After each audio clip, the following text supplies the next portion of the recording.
नमस्कार, एवन हरियाणा देख रहे हैं आप और मेरा नाम है शिवानी हंस। इस वक्त हम मौजूद हैं जाखल ब्लॉक के गांव तलवाड़ा में। ये वो गांव है जिसकी मिसाल और गांव भी देते हैं। हर कोई चाहता है कि उस गांव का विकास इस गांव की तरह हो।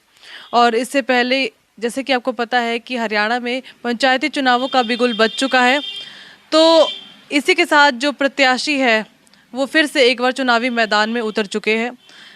तलवाड़ा गांव से जो सरपंच पद की प्रत्याशी सुखविंदर शर्मा जी, उनसे पहले हमने बात की। वो काफ़ी मेहनती है और कर्मठ उम्मीदवार, पढ़ी लिखी उम्मीदवार है और पहले भी वो सरपंच रह चुकी है और उन्हीं के नेतृत्व में इस गांव का विकास हुआ, जिस वजह से इस गांव को अवार्ड भी मिला। और आज फिर से चुनावी मैदान में है और फिर से लोगों के बीच में जा रही है, वोट की अपील कर रही है। और अब देखने वाली बात होगी कि उनकी कितना इस उनको लोगों का प्यार मिलता है, समर्थन मिलता है, क्योंकि वो बोलती कम है, उनका काम ज़्यादा बोलता है। और उनकी बेटी इस वक्त मेरे साथ मौजूद है, पल्लवी शर्मा, और उनसे बात करेंगे हम, क्योंकि एक पूरे परिवार का योगदान रहता है किसी को चुनाव में जिताने के लिए, लड़ाने के लिए। और आज हम तमाम गांव के विकास को लेकर पल्लवी जी से बात करेंगे। नमस्कार जी। नमस्कार जी। आपको दिवाली की भी, रामनवमी की, विश्वकर्मा डे की बहुत बहुत शुभकामनाएं। आप सबको भी दिवाली, विश्वकर्मा डे और भैया दूज की सबको बहुत बहुत बधाई हो। जी शुक्रिया। तो बात करें अगर हम तलवाड़ा गांव के विकास की, वैसे तो काफ़ी विकसित है ये गांव, लेकिन फिर भी कहीं ना कहीं कुछ कुछ चीज़ें हैं हमेशा ही रह जाती है, तो जो कि चुनावी मुद्दा बनने जाती है। तो इस बार आपके चुनावी मुद्दे क्या कुछ रहेंगे, क्योंकि लगातार आप प्रचार प्रसार कर रही हैं, लोगों के पास जा रही है, किन मुद्दों को लेकर जा रहे हैं?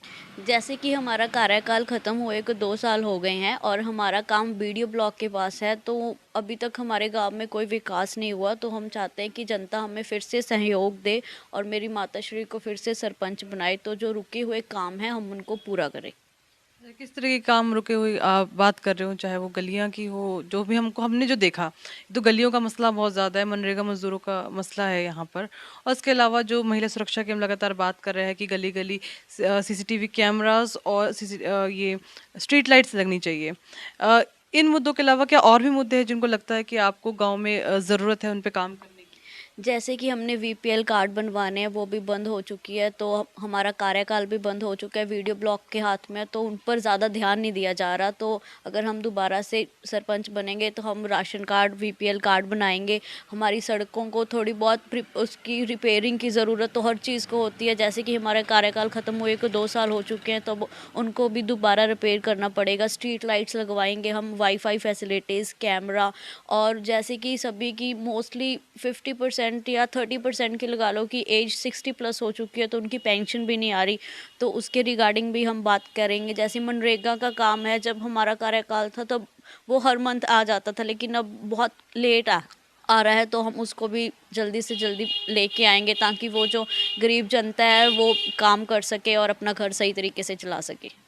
जैसे आपने पहले भी, आपकी माताश्री सरपंच रही है, उनका काम करने का तरीका किस तरीके से था, किस तरीके से वो इस गांव को एक अच्छे मुकाम पर लाने में कर पाई है, किस तरीके से मुमकिन कर पाई है? मेरी माताश्री ने बहुत अच्छे काम किए हैं, इसी वजह से मुझे अवार्ड भी मिला था। और हरियाणा जी के बुक में मेरे गांव का एक क्वेश्चन भी बना है कि कौन सा गांव सबसे बेहतर है हरियाणा में, जिसमें मेरे गांव का नाम आता है कि तलवाड़ा गांव। और मेरी माता ने सड़कें लगा लो सब कुछ बहुत अच्छे तरीके से बनाया है, और मेरे गाँव को मिनी चंडीगढ़ भी कहा जाता है आसपास के गाँव को देखकर। तो मेरी माता ने बहुत अच्छे काम किए हैं। तो आने वाले में उम्मीद कर रही है कि जैसे वाईफाई जैसी फैसिलिटी की हमने बात की, और इसके अलावा सीसीटीवी कैमरास है, अच्छी सड़कें हैं, और जो कुछ ही फैसिलिटी जो आप बात कर रही हैं, कि आने वाले वक्त में हम ये देख सकते हैं कि आने वाले मिनी चंडीगढ़ नहीं, पूरा चंडीगढ़ इसको कहा जाएगा?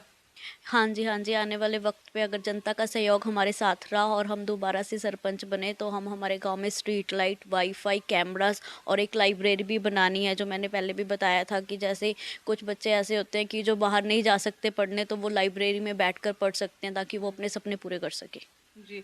बात कर, जैसे हम गाँव के विकास के बारे में बात की, अगर आपके बारे में बात करें, जैसे तो आप एक स्टूडेंट है और डबल एमए कर रही है फ़िलहाल तो, और जानना चाहूँगी जैसे आपका जो करियर है और बच्चों की शिक्षा को लेकर आपके गाँव में क्या कुछ आप नया करने के प्रयास कर सकती हैं या फिर करेंगे आने वाले वक़्त में? जैसे कि हम लाइब्रेरी बनाएंगे, वो मैंने बताया है कि कुछ बच्चे ऐसे हैं कि जो गांव से बाहर नहीं जा सकते, तो वो लाइब्रेरी में बैठ के हम उनको सब जी के बुक्स, सब बुक्स प्रोवाइड कराएंगे ताकि वो वहाँ पे बैठ के अपने ड्रीम्स को पूरा कर सकें।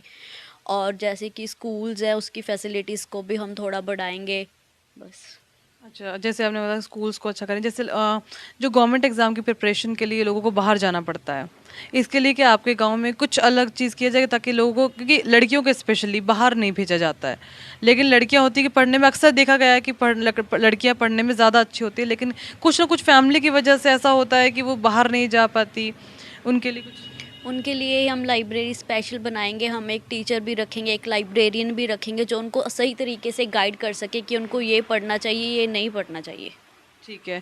और जैसे अब मुझे आपके बारे में थोड़ा सा जानना चाहूँगी, क्योंकि जो लोग अभी तक आपको नहीं जानते, क्योंकि आपकी माताश्री को तो सभी जानते हैं, लेकिन कुछ लोग शायद आपको नहीं जानते क्योंकि आप चंडीगढ़ में रहती हैं।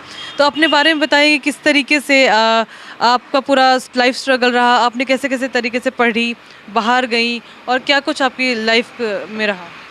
मैंने यहीं से +2 की है डीएवी स्कूल जाखल से, फिर मैं पटियाला गई स्टडी करने, तो उसके बाद मैंने वहाँ पे 2 और 3 मंथ्स इंग्लिश स्पोकन की। उसके बाद मैं चंडीगढ़ की डीएवी कॉलेज में मेरा एडमिशन हुआ, ये पंजाब यूनिवर्सिटी के अंडर आता है। यहाँ पे मैंने ग्रेजुएशन किया और फिर मास्टर्स किया। अब मैंने डबल मास्टर्स के लिए यूनिवर्सिटी में एडमिशन लिया हुआ है। तो हम उम्मीद जता रहे हैं कि जितना भी आपका एक्सपीरियंस है, क्योंकि आपने आधे से ज़्यादा तो कह सकते हैं कि नॉर्थ इंडिया छान मारा है तो उनका आपका एक्सपीरियंस काम आएगा लोगों के खिलाफ किस तरीके से?